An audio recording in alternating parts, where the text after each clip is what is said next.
Welcome back to Finland for European Championship Rallycross on the grid for Division 1 second heats. On pole position on the right is Solstrom, alongside him the Toyota of Gundusvan. Then Opland, Pavel Kutny and Johnny Alamäki. Arthur. Right, let's see if Opland can make a better run this time, Peter, and he does from the centre of the grid. He comes away, oh, and Solstrom pushes over Gundusvan almost into the Mitsubishi, but it holds that lead. Gundusvan drops back to third place. Gundusvan down into third place. The two yellow cars come 1-2 with Opland leading with the Mitsubishi. Solstrom in second place. Where is Gundusvan? There he is, coming in view sideways, going down to fifth. Dropping down to fifth behind Kutny and Johnny Alamäki. Johnny Alamäki there with the second of the Toyota Celicas. But up front it's those two familiar yellow cars, the Mitsubishi Lancer then of Event Opland, who didn't have a very good first run, didn't get into that top three, desperately needs to keep ahead of Jos Kuipers. He's the danger man. And there is Kutny from the Czech Republic. Johnny Alamäki dropping back now to fourth position. We're looking at a lot of handling problems there with his Toyota. Gundusvan will be thinking to himself, well, I've got to do better than this if I can get in the top chance of a win here today.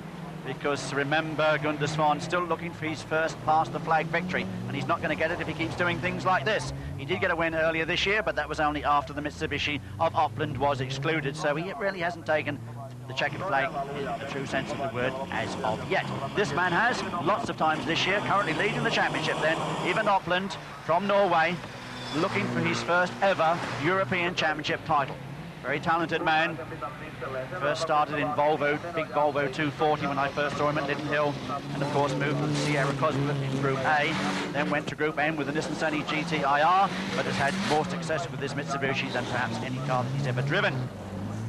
Gundusvan, who has been a strong front runner earlier this year, certainly struggling at the moment. And Opland very much in a class of his own here on these second runs, looking to get the Mitsubishi back ahead of those Escorts, which were going very well on first runs. Ludwig Hundsberg taking that fastest time on first runs, proving that the Escorts, well driven, can still be competitive.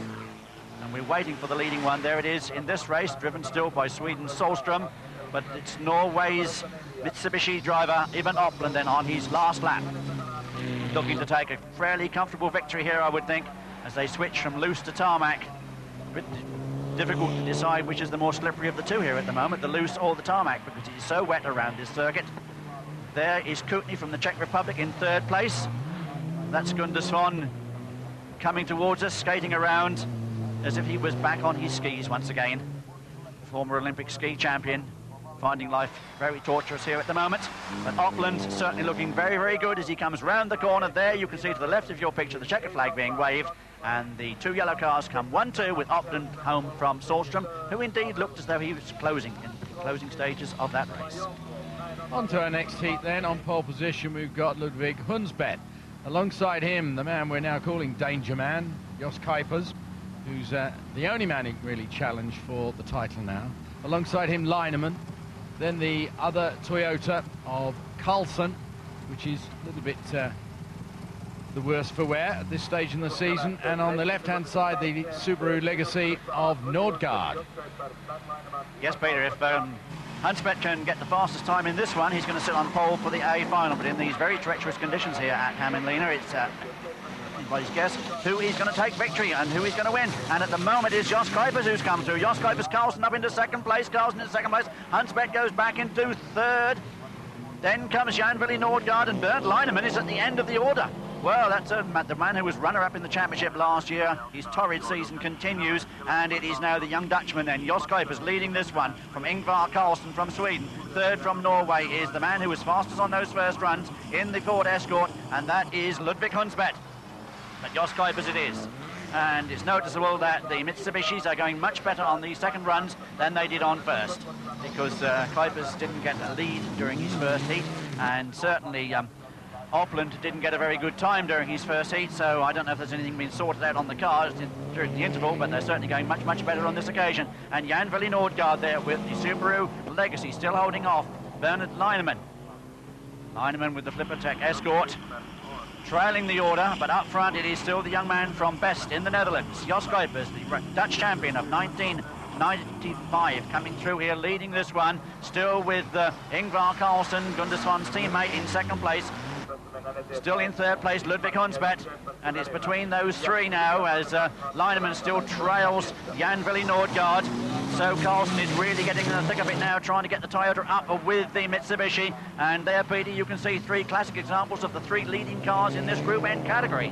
And it's interesting how much better Carlson's Celica is going than his teammate Gunder's Fun, so they've learned from his outing as well. Yeah, it seems like it, and Carlson really has got his act together in the second half of the series this year. We were saying earlier in the year that maybe he was taking a little time to settle down in his first full season of Rallycross. That he now appears to have done, but as we speak we can see that Kuipers is getting away a bit. Kuipers getting away a bit, and Huntsbeth, well, all over the place coming out of that corner, almost three abreast momentarily, or at least that's what it looked like from the camera angle. But as you can see, they are line astern, still with the Mitsubishi up front. The Mitsubishi still leading then, still in second place, Ingvar Carlsson with the Shell Swedish team's Toyota Celica in third place there, the leading escort in this race of Ludvig Huntsbeth from Norway.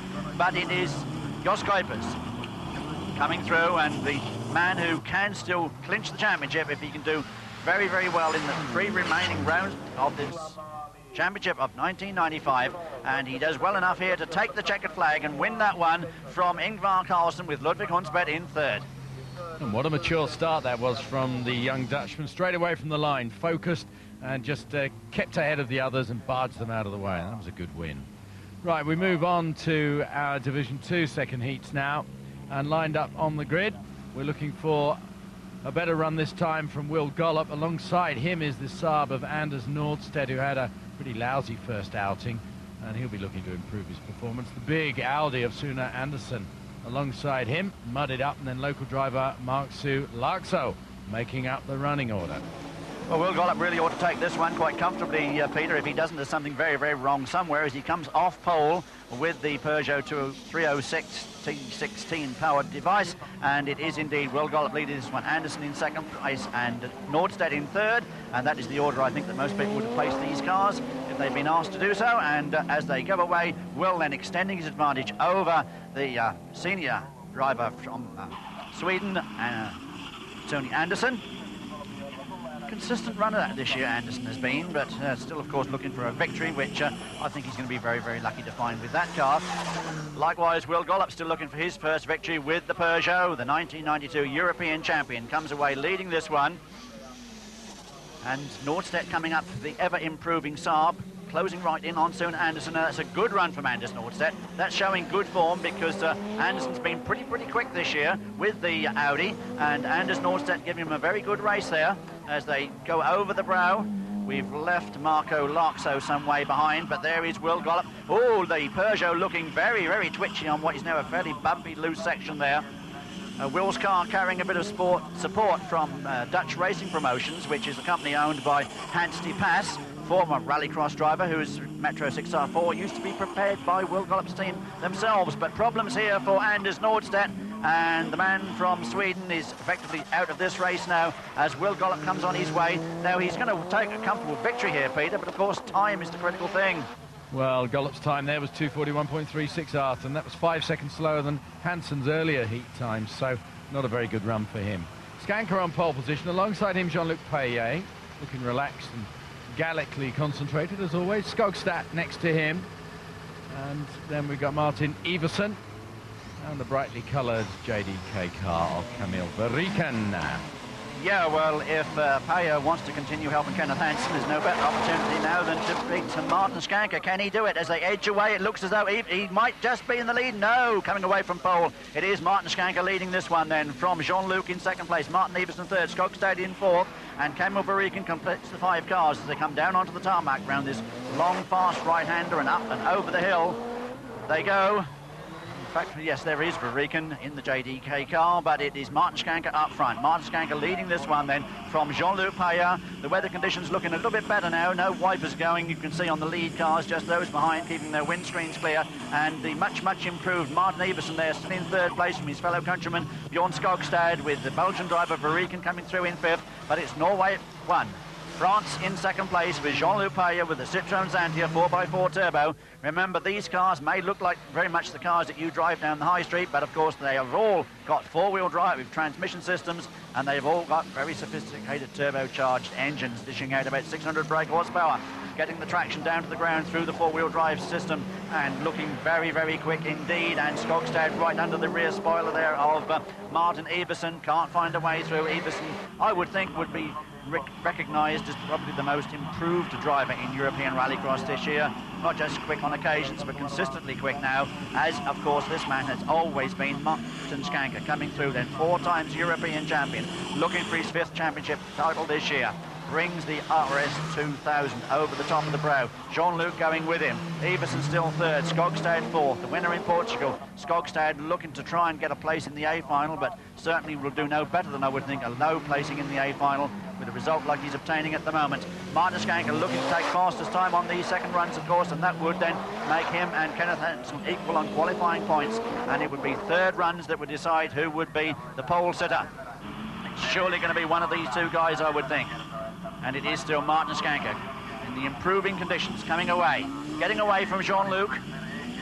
And this man who really does do most of the development work on that car himself, going very well there, leading the field. Iversen still holding that 3rd place from Bjorn Skogstad. Skogstad, of course, a former European champion in the old Group A Division 1 category. Still hounding Martin Iversen. So come back onto the tarmac. Very, very little to choose between the 2 Escort Cosworth drivers. The Escort Cosworth, of course, very much a purpose-built 4-wheel drive car.